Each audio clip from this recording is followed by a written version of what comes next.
Ponencia 6. El empleo protegido en Europa.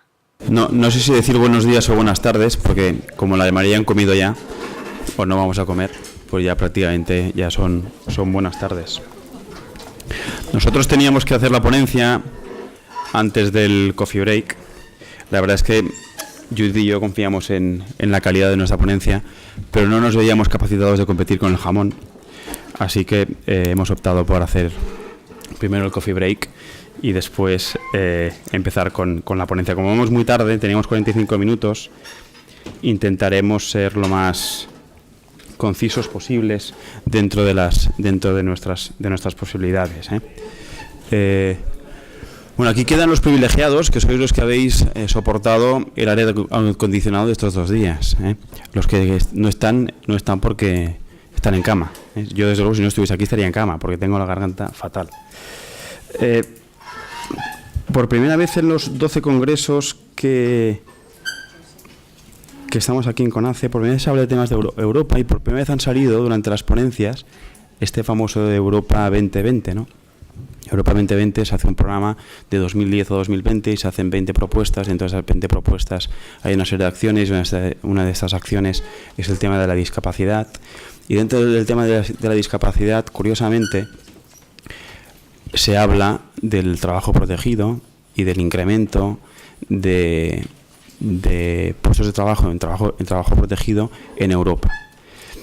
Esto no es por casualidad, esto no es porque alguien en Bruselas pensó en el trabajo protegido. Eso es porque existe una realidad en Europa que está luchando también por el trabajo protegido en Europa. Esta misma semana estamos viendo con todo este lío que hay de la doctrina Parot, que aunque en España no estemos de acuerdo con que según qué resoluciones, las resoluciones se tienen que acatar, y además cada vez más Europa manda más. Y Europa manda más y a veces no nos damos cuenta de ello. En estas últimas elecciones alemanas estábamos más pendientes que nunca si ganaba Merkel o no. Y eso no era por casualidad. Eso era porque depende de quién ganase, aunque fuese fuera de España, a nosotros nos iba a afectar. Pero curiosamente, cuando hablamos de discapacidad, nos fijamos muy poco en Europa. No tenemos ni idea de lo que se hace fuera. Y no tenemos ni idea de cómo estamos nosotros con respecto al exterior. Nosotros desde CONACE le dimos tanta importancia a esto que cambiamos las fechas del Congreso. Este Congreso se tenía que celebrar en septiembre, final de septiembre, y lo cambiamos porque se celebraba un Congreso Europeo en Estambul, del cual tuvimos la suerte de participar 4 personas, dentro de CONACE, 2 de AGEVALCE y 2 de CONACE, para ver realmente qué se estaba haciendo ahí. Y creo que también tenemos la suerte de que CONACE se haya asociado a una asociación europea, se llama EASPD, que es la asociación europea que se dedica a llevar todo este tipo de asuntos. Y digo tenemos la suerte porque no hay ninguna otra asociación española asociada a EASPD. Y digo la suerte porque cuando nosotros llegamos a Turquía en septiembre y decíamos que éramos españoles, decían, España existe. Porque no hay ni un asociado, no habían visto nunca nadie español por ahí para hablar ni de trabajo protegido, ni de discapacidad, ni de nada. Lo cual nos da un poco la visión de cómo estamos y de cómo deberíamos estar. A mí me sorprende mucho que cuando no utilizamos como arma política con los políticos el que veamos cómo está la discapacidad en Europa. Si nosotros a cualquier político que ha venido aquí le hubiésemos preguntado cómo está el trabajo protegido en Europa, nadie nos hubiese sabido contestar, porque no lo saben, igual que nosotros no lo sabíamos tampoco. Pero eso es cada vez tiene más importancia que nunca. Y como tiene más importancia que nunca, nosotros desde CONACE le estamos dando esa importancia. Repito que estamos asociados ya a esta asociación de ámbito europeo y además queremos influir en ello para que las políticas que se hagan en Europa en ámbito del trabajo protegido afecten y defiendan los intereses que todos nosotros tenemos aquí. Fue por eso que decidimos ir a Estambul, decidimos cambiar las fechas de este congreso y lo que yo voy a hablar inicialmente es un poquito un resumen de las cosas que vimos ahí, pero sobre todo de cómo está el trabajo protegido en Europa. Mi intención no es decir qué hacen en Italia, qué hacen en Francia, qué hacen en Bulgaria, sino las cosas que a nosotros nos afectan, cómo están un poco en el resto de Europa. Como os comento, nos hemos asociado a SPED. SPED es una asociación de ámbito europeo. Ahí solo pueden haber asociaciones asociadas, no pueden haber centros asociados. Y ahí trabajan el trabajo protegido, pero también todo el tema educativo, inclusión, barreras arquitectónicas, todo en general. Lo que pasa es que, como el trabajo es tan importante y con la crisis que está en Europa, pues le dan más importancia que nunca a lo que sería el trabajo protegido.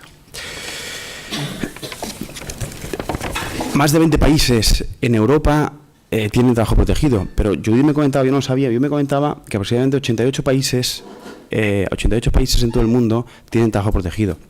El trabajo protegido solo se da en países que tienen un nivel de desarrollo importante, porque si nos fuésemos a África o Asia, pues bastante tienen problemas ya para que la gente pueda comer, para encima tenerse que ocupar de las personas con discapacidad. Solo en los países con un alto grado de desarrollo tienen desarrollado lo que es el trabajo protegido. Eso es un poco cómo se nombra el trabajo protegido en Europa, porque lo nombran de diferentes maneras, pero todo el mundo al final habla de lo mismo. Pero podríamos concluir que la mayoría de países desarrollados tienen en cuenta el trabajo protegido. Es decir, al final nosotros siempre venimos aquí para ver lo que hace la comunidad autónoma de al lado, para ver si nos puede afectar o no, pero realmente lo que es importante es lo que se está haciendo fuera de aquí y lo que se está haciendo en Europa, porque eso tarde o temprano nos va a acabar siempre afectado, ¿no? Primer tema importante, la ONU hace una declaración sobre derechos de las personas con discapacidad y ahí no hablan del trabajo protegido. Eso a nosotros nos puede decir, joder, a mí la ONU, lo que diga la ONU me viene muy lejos. Pues en Europa están muy preocupados porque en la ONU, cuando se hizo esta declaración, no se habla de trabajo protegido, porque se trata de intentar influenciar a nivel europeo, pero también a nivel mundial, de la cual la OIT es la asociación que es parte de la ONU para todo el tema del trabajo en este sentido, ¿no?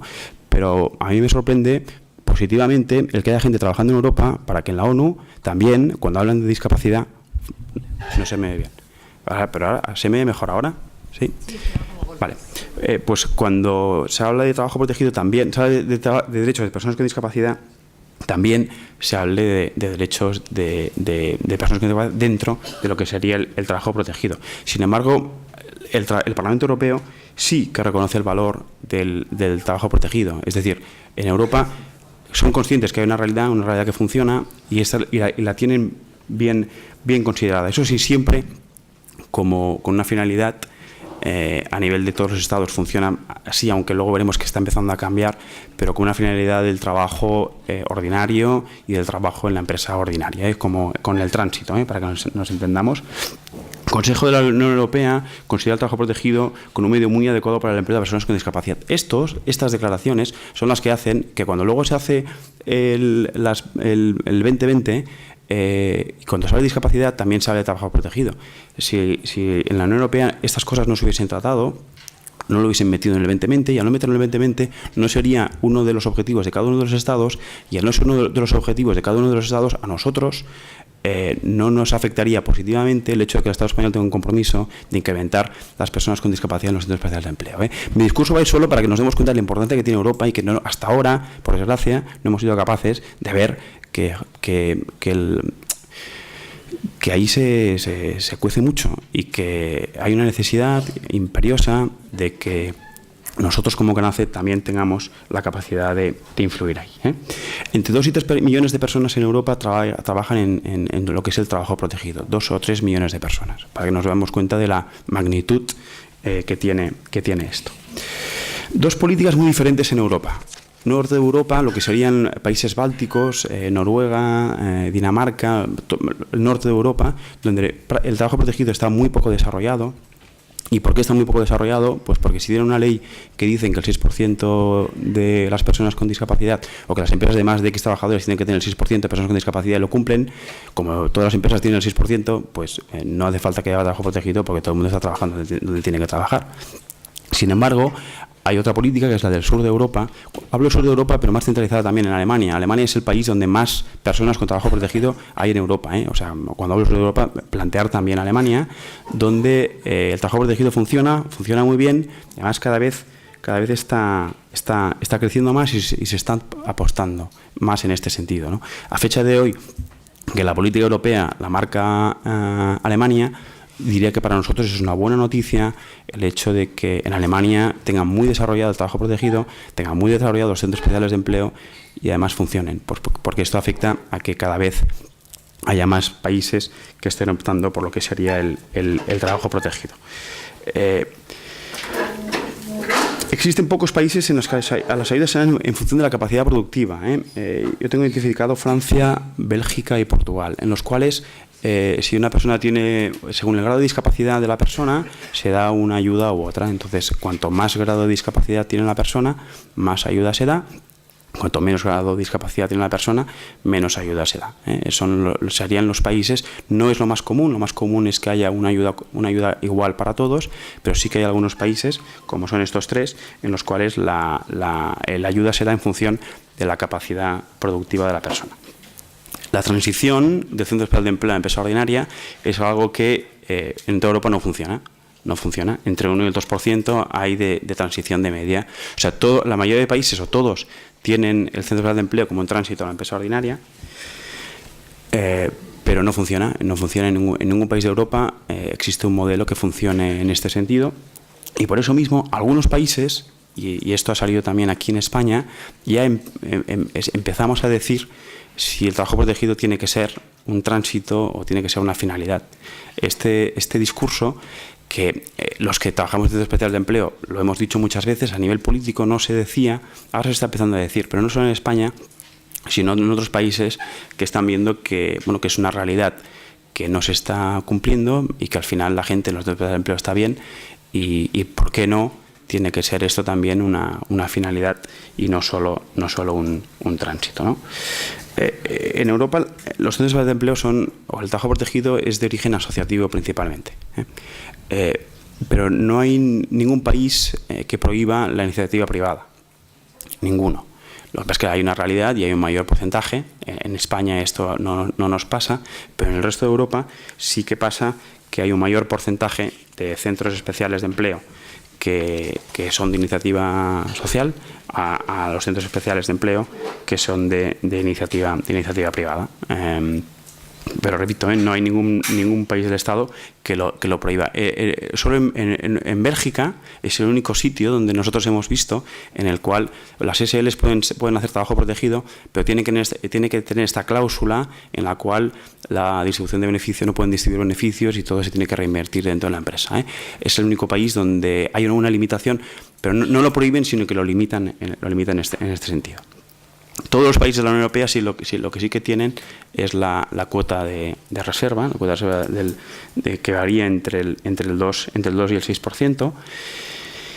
Y en algunos países existe retorno obligatorio del Centro Especial de Empleo a empresa ordinaria y de empresa ordinaria al Centro Especial de Empleo, pero este retorno no está funcionando. Me explico en el caso de Francia. En el caso de Francia, si tú pasas del Centro Especial de Empleo, pasas a trabajar en la empresa ordinaria y luego quieres volver, tienes que apuntar una bolsa de trabajo especial de vuelta, que le llaman, ¿no? Entonces, en esta bolsa de vuelta hay una media de 5 años entre que la persona se apunta y la persona acaba trabajando de nuevo en el Centro Especial de Empleo, ¿vale? Esto es para que se vea un poco que es algo que se ha intentado hacer desde diferentes ámbitos, pero es algo que la realidad es que no está funcionando, ¿no? No solo en España, sino que no está funcionando en la mayoría de países europeos.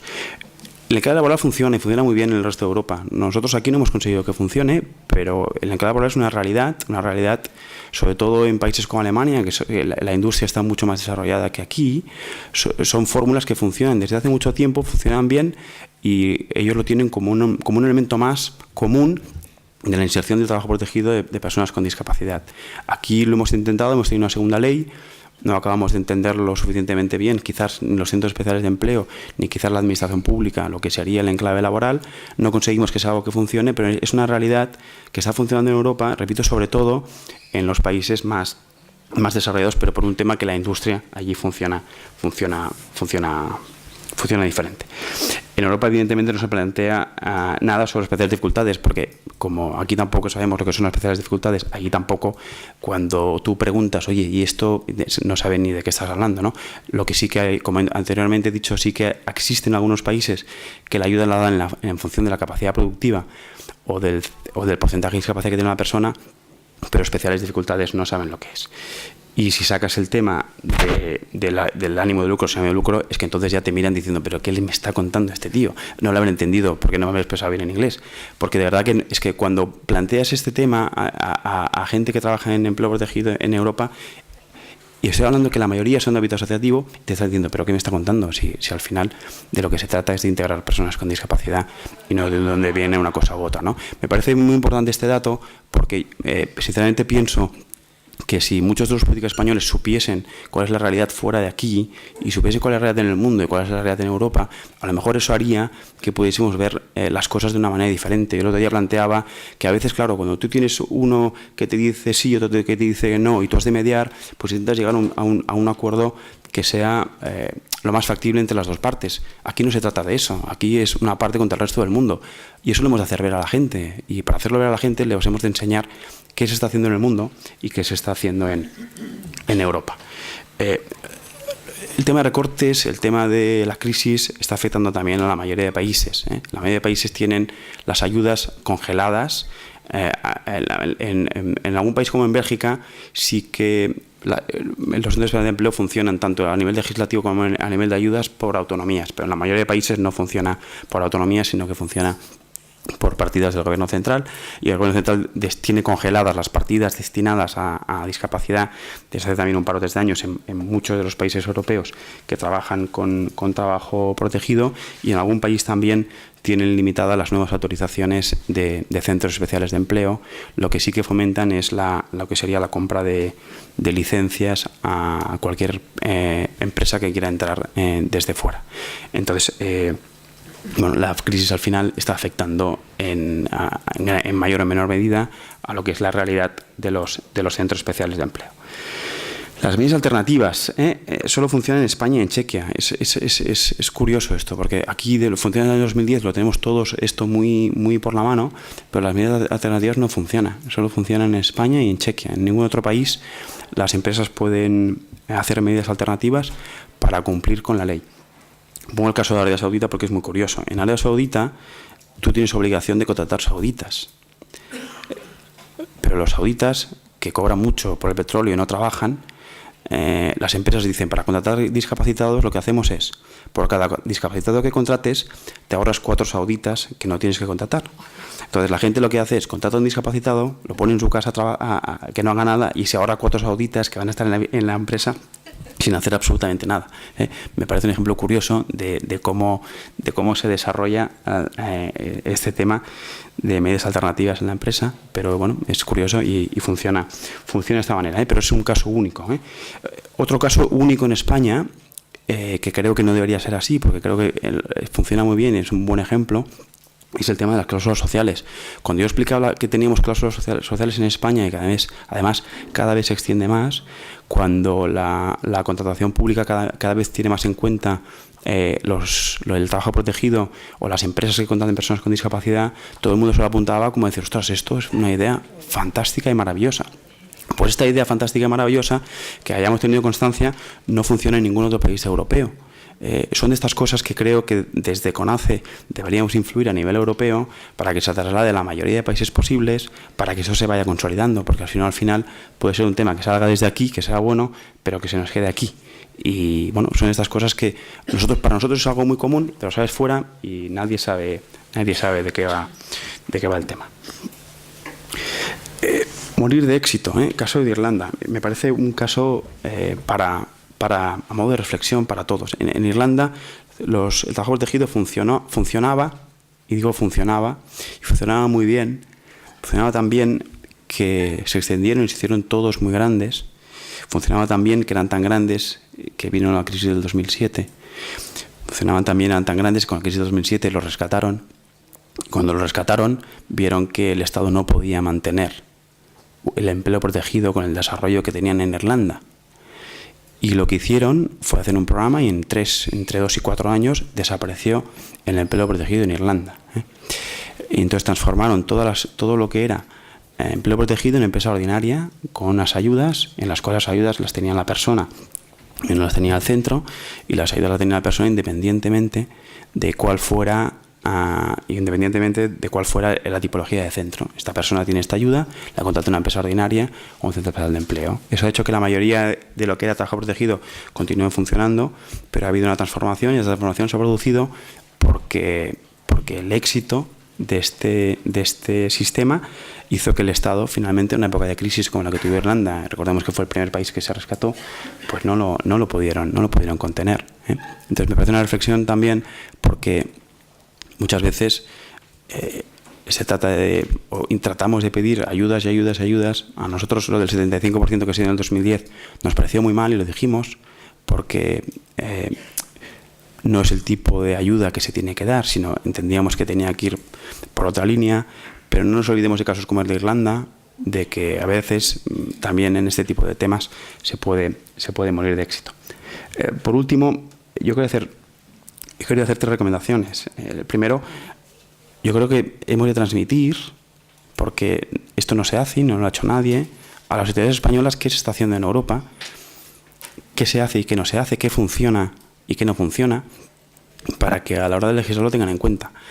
Porque es que si no, solo nos fijamos en lo que hace el vecino al lado y la comunidad al lado, solo nos fijamos en el presupuesto que tengo y cuánto lo voy a dar el año que viene, pero a veces hay países que llevan muchos más años que nosotros trabajando en esto, y que creo que deberíamos también aprender de las cosas que les funcionan bien y de las que no les funcionan tan bien, ¿no?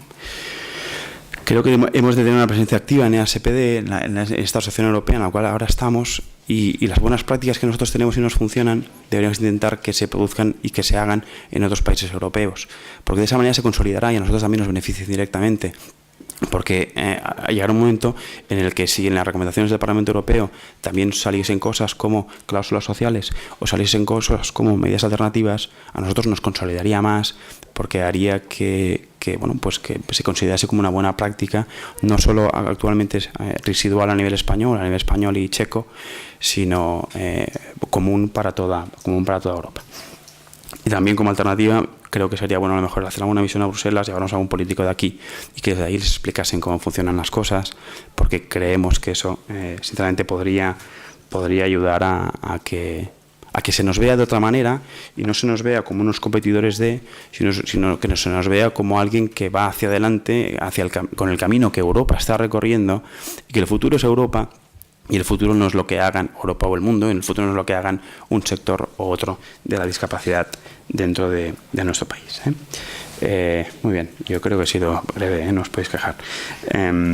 Yo he acabado, y si luego tenéis alguna pregunta, pues lo hacemos. Yo ahora doy paso a Judith Carreras. Judith Carreras es la consejera de la oficina de la OIT para España. La OIT tiene sede, depende de la ONU, tiene sede en Suiza, y lo que hacen es dedicarse solo a temas de trabajo en general, también a lo que es el trabajo de personas con discapacidad. Ha estado en la Comisión Europea, ha estado en el Parlamento Europeo, es licenciada en Ciencias Políticas, y nos explicará un poquito OIT y trabajo. Muchas gracias. Muchas gracias, Cristian. Muchas gracias a CONACE por la invitación a la OIT a poder participar en este congreso. Normalmente dicen que no se debe empezar así, pero voy a empezar casi disculpándome en 2 cuestiones y haciendo 2 puntualizaciones. Uno siempre se disculpa al final por lo que ha dicho, no por lo que todavía no ha dicho. En primer lugar, quería decir que no voy a centrarme solamente en hablar de trabajo protegido en Europa. Intentaré dar una visión más general de cuestiones que considero que son pertinentes y de interés en relación a esto. Esta es la primera puntualización. La segunda de ellas, no pude asistir ayer en la sesión que hubo y me hubiese gustado, porque me gusta normalmente poder participar en los ciclos más largos cuando estos tienen lugar. Ser que me repita con algunas de las cuestiones que pueda comentar, siempre y cuando no me contradiga, creo que no sería un problema. Hecha esta salvedad, ¿qué quería plantearles? Veía estructurar mi intervención en 3 partes. En primer lugar, dar unos datos y cifras generales a nivel internacional de qué es la discapacidad y de qué números hablamos a nivel internacional. En segundo lugar, centrarme en explicar qué es la OIT y la parte normativa que tiene la OIT, porque, como bien señalaba Cristian, la OIT es la Organización Internacional del Trabajo, es aquella agencia de Naciones Unidas que se creó justamente para abordar los temas del trabajo, es una agencia especializada en el mundo del trabajo.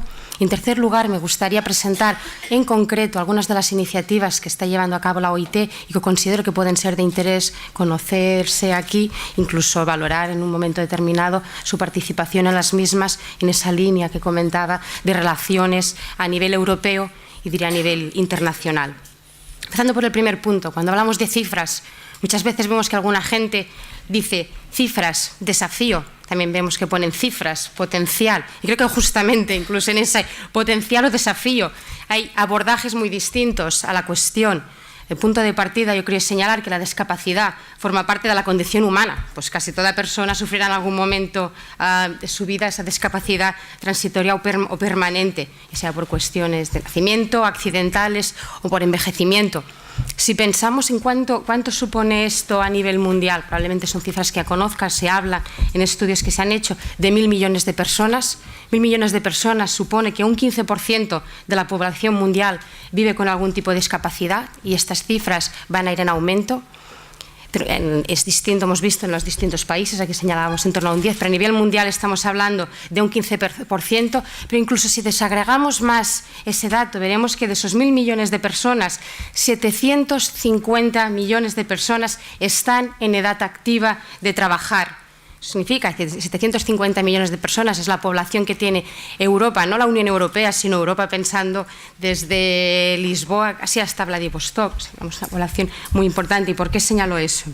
Porque además también se indica, según los estudios que existen, que si bien representan el 15% de la población mundial, las tasas de pobreza de este grupo son prácticamente el doble, en torno a más de un 25-30%, con peores condiciones en alimentación, en acceso a vivienda, en falta de agua potable y saneamiento en algunos casos, y además por el hecho de que algunos de los costes suplementarios que generan, por ejemplo, la atención médica o la necesidad de dispositivos o ayuda asistencial personal. De hecho, se calcula que el 80% de las personas discapacitadas en el mundo viven en zonas rurales de países en desarrollo. Y además, los bajos ingresos tienen mayor prevalencia en los discapacitados, con más dificultad de acceso, por ejemplo, a dispositivos de ayuda. En África se calcula que solo de un 17 a un 30% de aquellas personas que precisan prótesis auditivas o sillas de ruedas tienen acceso a ello. ¿Por qué estoy contando todo ello? No vengo a decir, aquí se está mucho mejor si tenemos en cuenta el contexto internacional, evidentemente. Esa no es la conclusión de hacer una imagen de estas características, sino que creo que es importante el compartir experiencias y el tener en cuenta la dimensión internacional es un aspecto importante y ver qué se puede aportar de contribución a ella.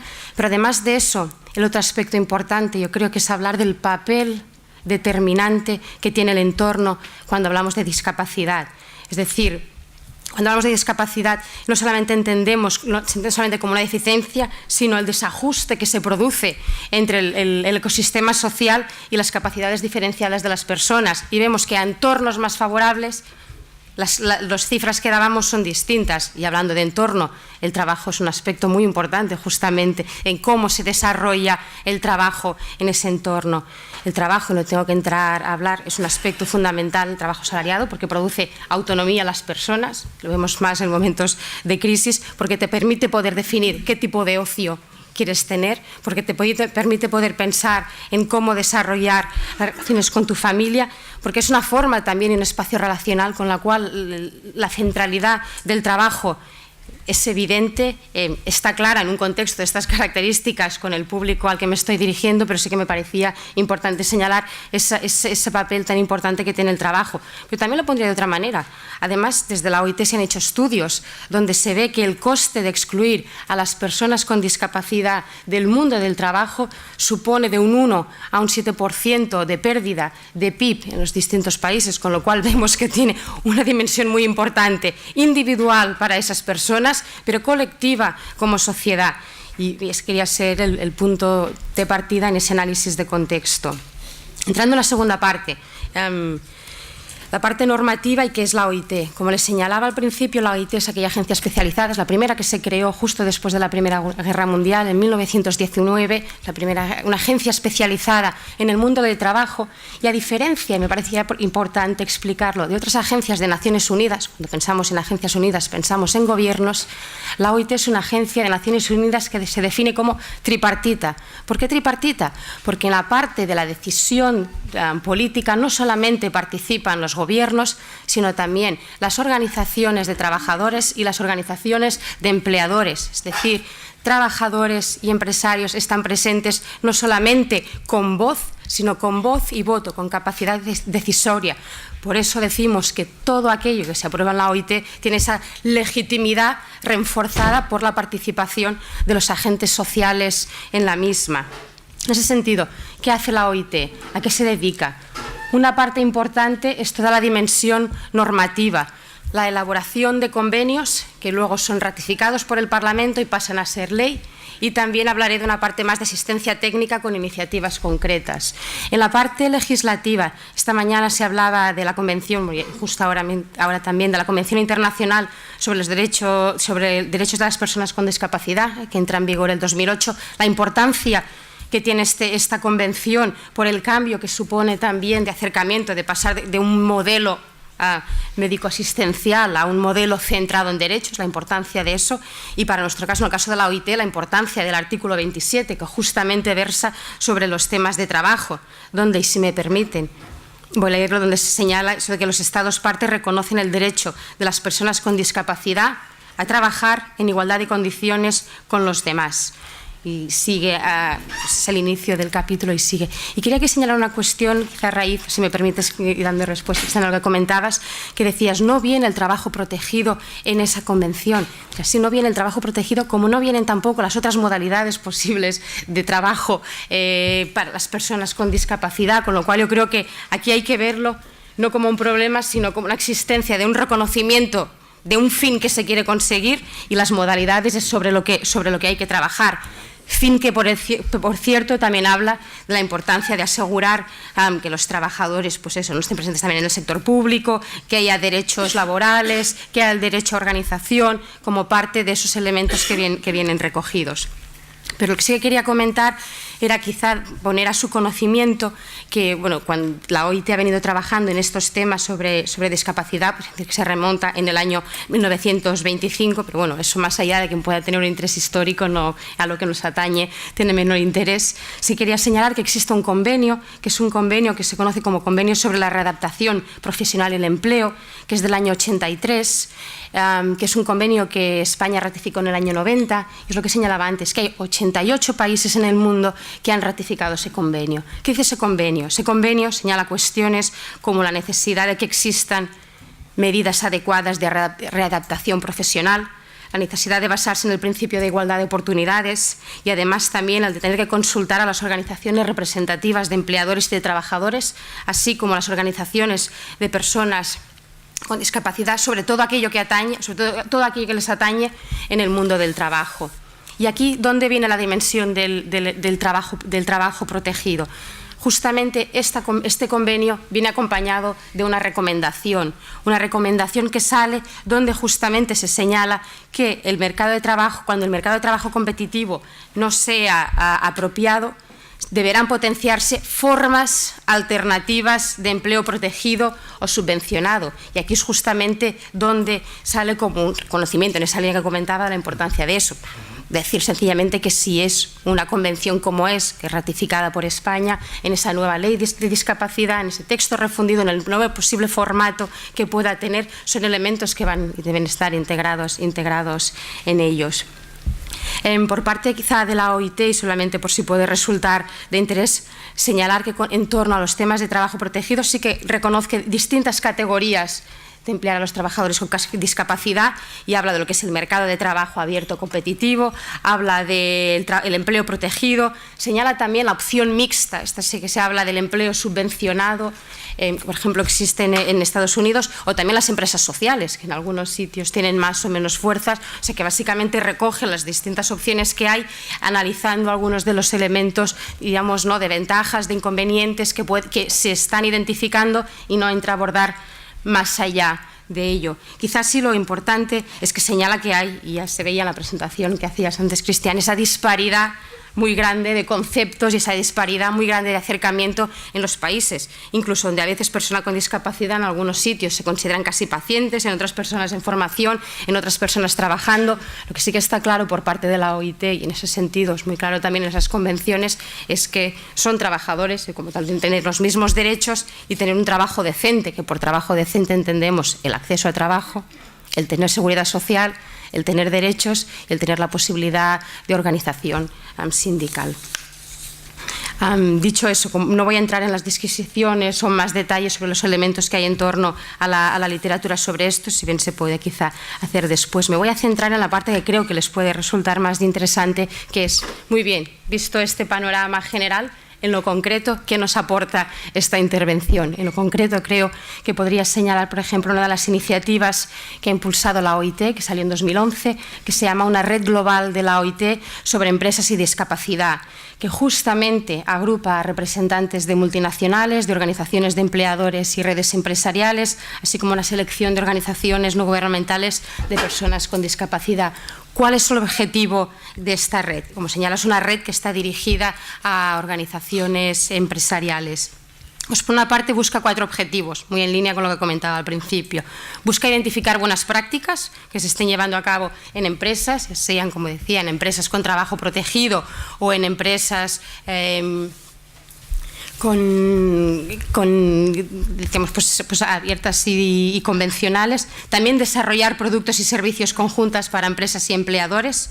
Reforzar también esta información y el apoyo a pequeñas y medianas empresas, cosa que es muy importante en algunos sitios donde el tejido productivo sobre todo se basa en pequeñas y medianas empresas, así como establecer también este tipo de información, apoyo a través de todas las cadenas de suministro en la que una empresa trabaja. Actualmente este compromiso cuenta con la participación de 43 compañías y 17 asociaciones de empleadores y redes empresariales que están participando en ella.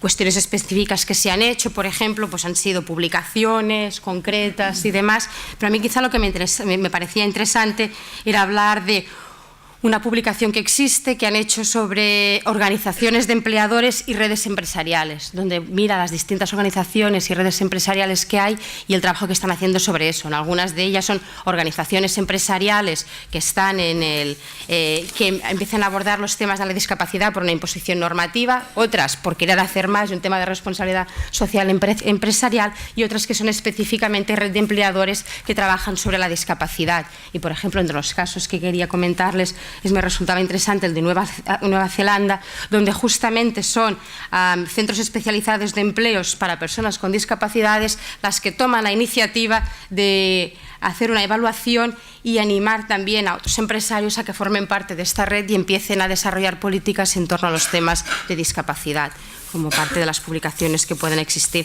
También hay otra donde se presentan buenas experiencias de distintas empresas como aspectos importantes. Dentro de las acciones que también se realiza es el tema de potenciar las alianzas internacionales y alentar una mayor participación también de las organizaciones de trabajadores. En definitiva, y viendo que ya estoy encima del tiempo que tenía permitido, me parecía interesante señalar esa dimensión internacional en varios aspectos. Creo que justamente el compartir buenas experiencias de lo que está funcionando es un tema importante y necesario. Al mismo tiempo también digo, pronto vamos a definir los nuevos objetivos de desarrollo sostenible y del milenio, que pudiesen entrar elementos como la discapacidad es fundamental, y para ello es importante que aquellos que tienen experiencia sobre estos temas estén presentes y puedan dar su visión al respecto. Muchas gracias.